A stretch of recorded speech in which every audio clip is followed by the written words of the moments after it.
La Guinée peut-elle gagner son prochain match face à l'Éthiopie sous forme de match aller et retour? C'est la question qu'on va essayer de se poser aujourd'hui. Donc à mon avis, sans vous spoiler, la Guinée pour moi peut largement se qualifier à la prochaine CAN 2025. Mais aujourd'hui on va s'intéresser et voir un petit peu ce que la Guinée pourrait proposer face à l'Éthiopie et surtout voir un peu la liste qui a été donnée récemment par le coach de la Guinée justement, qui a été donnée franchement avec pas mal de surprises. Donc on va s'intéresser à tout ça. Surtout n'hésitez pas à vous abonner et à liker. Et sans plus tarder, on commence la vidéo. Donc la liste plutôt intéressante, on va dire côté guinéen. On sait que la Guinée affronte très bientôt l'Éthiopie le 12 octobre et un match retour 2 jours après le 14 octobre à l'extérieur. Donc pour moi ça va être vraiment un match, enfin deux matchs intéressants. Et aujourd'hui on va s'intéresser surtout à la liste justement qui a été donnée là il y a quelques heures même pas. Donc voilà, une liste vraiment très intéressante. La première liste de Michel Dussière pour ce retour à la tête de l'équipe nationale. Donc on a vu pas mal de choses plutôt surprenantes, l'absence justement de Ilex Moriba et Ibrahim Koné. Donc voilà, malheureusement le milieu de terrain qui est plutôt très important côté guinéen, pardon, très jeune de 21 ans, le prospect guinéen qui n'a pas été appelé, qui joue au Celta Vigo à l'heure actuelle. Donc je connais pas vraiment la raison, peut-être une blessure, peut-être un manque de régularité, mais en tout cas pour moi ce jour là ça pouvait être vraiment un joueur qui pouvait apporter. C'est un joueur qui est très bon d'habitude avec la Guinée, qui enchaîne les minutes de jeu, qui est bon, etc. En plus depuis le début de saison en Liga il joue tous les matchs. Donc franchement pour moi c'est un peu surprenant. À mon avis la raison principale c'est peut-être une blessure, mais en tout cas malheureusement il n'a pas été appelé et pour moi c'est vraiment une surprise. C'est un joueur plutôt intéressant qui a quand même 23 sélections avec la Guinée alors qu'il a que 21 ans. Donc voilà, plutôt surprenant, mais je pense que vraiment c'est dû à une blessure. Ensuite on a vu l'absence également de Ibrahim Koné qui est absent.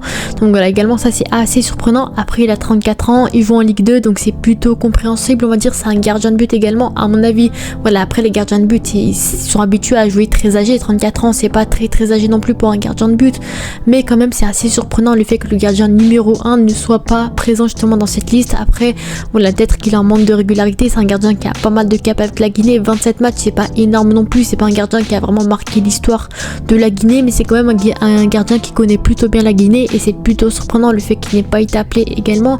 Peut-être une blessure, je sais pas vraiment, je connais pas vraiment la raison, tout comme Ilesh Moriba, mais en tout cas c'est un gardien qui ne joue pas du tout. C'est le gardien numéro 2 de Dunkerque en Ligue 2, donc c'est assez logique on va dire le fait qu'il n'ait pas été appelé. Donc franchement voilà, c'est un peu logique, il joue en Ligue 2, il est gardien numéro 2, il a aucune minute de jeu depuis le mercato, depuis l'été, depuis le début de saison. Donc franchement c'est assez compréhensible le fait qu'il n'ait pas été appelé. On appelle que les méritants et c'est comme ça qu'il n'a pas été appelé. Donc c'était vraiment les deux principaux absents malheureusement qui n'ont pas été appelés. Pour moi malheureusement le vrai regret c'est Ilesh Moriba. Après peut-être qu'il est blessé, ça dépend un petit peu les raisons, mais en tout cas niveau régularité il joue tous les matchs depuis le début de saison. Celta Vigo c'est un club qui est plutôt compétitif en Liga, donc pour moi côté sportif c'est assez surprenant, mais je pense que vraiment il est blessé potentiellement.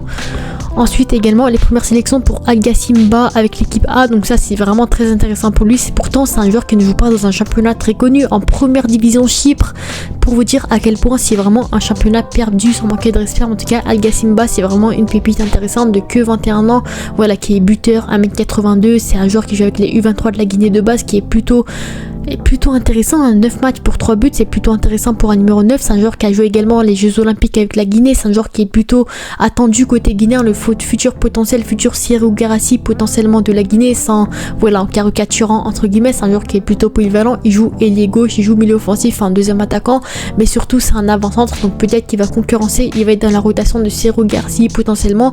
En tout cas Agasimba c'est vraiment un buteur intéressant. Ces derniers temps on entend beaucoup parler côté guinéen. C'est un joueur qui fait vraiment parler de lui côté guinéen. Il joue que en division chyprienne sans manquer de respect, mais je pense que vraiment il peut très vite exploser potentiellement. Depuis le début de saison c'est 4 matchs pour 0 but 0 passe D. Il est pas toujours titulaire, voilà, il a quelques minutes de jeu par-ci par-là pour découvrir un peu le monde professionnel, mais à mon avis il va pas tarder à exploser. Et pour moi c'est vraiment très motivant pour lui déjà d'être sélectionné pour la première fois en équipe nationale de la Guinée. Et bien sûr Kandet Diawara également qui a été appelé côté Guinée. Donc voilà, lui c'est également une pépite de 24 ans qui joue au Pau FC en Ligue 2 également. C'est un joueur plutôt intéressant, c'est un ailier gauche également. Donc on a vu qu'il y avait pas mal de nouveaux attaquants potentiellement qui ont été appelés. C'est un joueur qui de base jouait avec l'équipe de France U18, mais récemment en mars il a opté pour la Guinée. Il est déjà à 2 matchs pour 2 buts avec la Guinée, donc de très bons débuts pour lui. Donc c'est un ailier gauche principalement, il est polyvalent, milieu offensif et ailier droit, donc ça c'est vraiment un joker, c'est vraiment un point intéressant également. À mon avis Kandet Diawara pour moi ça peut vraiment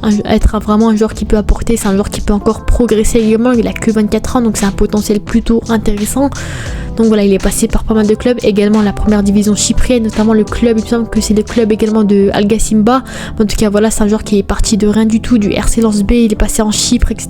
Et là maintenant il joue en Ligue 2, donc pour moi c'est vraiment intéressant. Depuis le début de saison, il est également titulaire, côté du Pau FC, 6 matchs pour 2 buts, donc c'est plutôt intéressant. C'est un joueur qui joue tous les matchs, donc pour moi c'est amplement mérité cette sélection. C'est un joueur qui est plutôt intéressant, qui grille entre guillemets un peu les étapes. Il a récemment opté pour la Guinée en mars, donc pour moi c'est vraiment très bon choix de la part du sélectionneur, encore une fois. Donc voilà, il a fait son retour entre guillemets parce qu'il n'a pas été appelé en juin, il me semble, les derniers rassemblements qu'on a pu voir en septembre, etc. Et là il fait son retour, donc pour moi c'est vraiment une chose vraiment importante. Et maintenant, on passe maintenant à la liste concrète qui a été donnée justement par Michel Dussuyer, justement, qui a été donnée pour ces matchs-là face à l'Éthiopie, justement. Donc, gardien numéro 1, logiquement, Moussa Camara, le futur gardien potentiel numéro 1, on va dire, de la Guinée. C'est un joueur qui joue dans le championnat guinéen et pourtant, c'est l'un des meilleurs gardiens. Donc, pour moi, c'est amplement mérité également. C'est un gardien plutôt intéressant qui a plusieurs sélections avec la Guinée. Ça fait un moment qu'il n'a pas été appelé. Enfin, c'était un gardien numéro 2, il me semble. Donc, voilà, c'était un gardien qui vraiment était souvent sur le banc. Donc, pour moi, franchement, ça peut être intéressant de le voir justement en tant que titulaire côté de la Guinée, encore une fois. Donc depuis le début de saison, c'est un seul match pour un but encaissé, donc on peut pas vraiment l'évaluer sur ça, on va pas se le cacher, mais en tout cas ça peut être potentiellement le gardien numéro 1 de la Guinée. Kemo Touré et Mori Keita dans les cages. En défense, Mohamed Ali Camara, Antoine Conté, Ibrahima Souri Conté, Ibrahim Diakité. Lui c'est un défenseur plutôt intéressant. Nabis Oularé, Saïdou Sow également très bon défenseur. Issa Gassila, Sekou Oumar Silla. Au milieu de terrain, Agibou Camara, pour moi c'est vraiment l'une de mes pépites, l'un de mes joueurs préférés.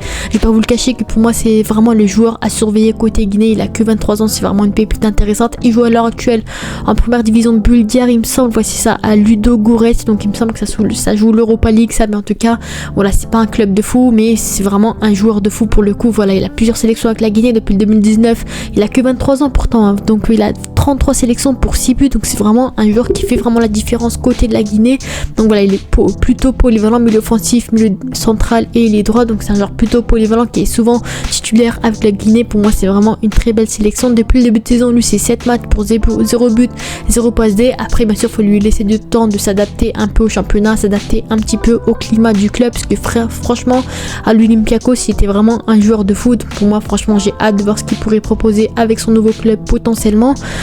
Madi Camara, très bon milieu de terrain. Seydouba Cissé, Tchèque, Condé également, Morlaï Silla et le capitaine Abdoulaye Touré du Havre, il me semble. Donc en tout cas c'est vraiment un très bon milieu de terrain. Après bien sûr comme je l'ai dit, malheureusement il manque Ilech Moriba qui pour moi aurait pu vraiment apporter cette touche offensive potentiellement au milieu de terrain. En tout cas Agibou Camara, moi je compte amplement sur lui justement pour apporter cette touche offensive au milieu de terrain. En attaque, Aliou Badara Baldé, Al Gassimba, donc voilà le nouveau joueur justement qui a été appelé, Mohamed Bayo donc le buteur qui est très bon également, Kandé Diawara également le nouveau joueur, François Kamano et Serhou Guirassy bien entendu. Donc franchement pour moi il n'y a aucun débat. Également très bon joueur qui a signé récemment à Dortmund, qui a 28 ans. Certes il est un peu dans la fleur de l'âge, à son prime entre guillemets, et franchement il fait vraiment un très bon début de saison côté Dortmund. Donc lui aussi il fait son retour parce que malheureusement il me semble qu'il était blessé au dernier rassemblement, mais là il est là pour tout casser, il est là à son prime, à sa forme, et franchement ça fait vraiment plaisir encore une fois. Depuis le début de saison également il fait un gros début de saison, 4 matchs pour 4 buts et une passe D, donc c'est vraiment très propre encore une fois. Donc j'ai vraiment hâte de voir ce qu'il pourrait proposer sous le maillot de la Guinée. Et bien sûr on va voir un petit peu les petites actus des joueurs guinéens, donc n'hésitez pas à aller les follow, c'est vraiment du très bon taf sur Twitter. Mais voilà, un peu la liste de la Guinée qui a été donnée. On avait également absent lors de la dernière trêve internationale, le Der Bomber est de retour. Donc le buteur Serhou Guirassy a fait son retour, comme je vous l'ai dit, éblouissant pour ce début avec Dortmund. L'artificier guinéen sera un facteur important pour nous permettre au Sili national de revenir dans la course aux éliminatoires. À mon avis, avec ou sans Serhou Guirassy, ils peuvent vraiment se qualifier à la prochaine CAN. Mais je pense que vraiment ce jour-là, ça peut vraiment être une pièce clé, on va dire, pour l'équipe de la Guinée pour aller plus loin possible potentiellement. Ensuite on a d'autres actus comme quoi Kandé Diawara récemment appelé, donc comme je le dis, la jeune pépite justement qui a récemment été appelée pour disputer le tournoi FIFA Série avec le Sili national et de retour en équipe nationale. Il est lié qui avait été très intéressant lors de ce tournoi, qui pourrait avoir une carte à jouer au poste d'ailier. Donc comme je vous l'ai dit, c'est vraiment le joueur qui est très beau, il me semble qu'il joue en Ligue 2, voilà on avait vu au Pau, il me semble, voilà Pau FC, il est très bon, donc franchement pour moi c'est mérité encore une fois. Moussa Pimpin Camara, donc c'est le gardien numéro 1 comme on l'avait dit, Moussa Camara comme on l'avait vu.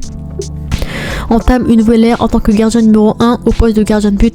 Donc comme je vous l'ai dit, hein, malheureusement le gardien n'a pas été appelé, donc lui normalement il devrait assurer ce rôle là. Le dernier rempart guinéen est stratosphérique avec Simba cette saison, donc pour moi franchement c'est très très beau, peut-être une belle histoire pour lui à écrire avec la Guinée potentiellement. Julien Janvier est le grand absent de cette liste pour les prochaines échéances du Sili national. Le défenseur guinéen est pourtant très régulier depuis le début de saison avec Kayseri Sport, donc voilà, malheureusement Julien Janvier c'est un très bon défenseur central qui malheureusement n'a pas été appelé. On connaît pas vraiment les raisons, peut-être qu'il est blessé, ça m'étonnerait, mais en tout cas il n'a pas été appelé. Certes il a 32 ans et pourtant c'est un défenseur qui a apporté beaucoup côté guinéen défensivement. Il joue dans la première division turque, donc c'est pas un très très grand club, ça joue pas l'Europe ou quoi, mais en tout cas avec le maillot du Sili national de la Guinée c'est vraiment un défenseur qui est très très bon. Il enchaîne les minutes de jeu, c'est un joueur qui est plutôt expérimenté, donc il n'a pas eu énormément de sélection, mais en ce moment pourtant c'était vraiment un défenseur qui a vraiment apporté quelque chose dans la défense justement de la Guinée. Donc voilà, blessure musculaire, on voit que malheureusement il est blessé, malheureusement il aurait pu apporter mais il est blessé, mais en tout cas il a pas mal d'expérience, ça pouvait être vraiment un joueur très très intéressant encore une fois.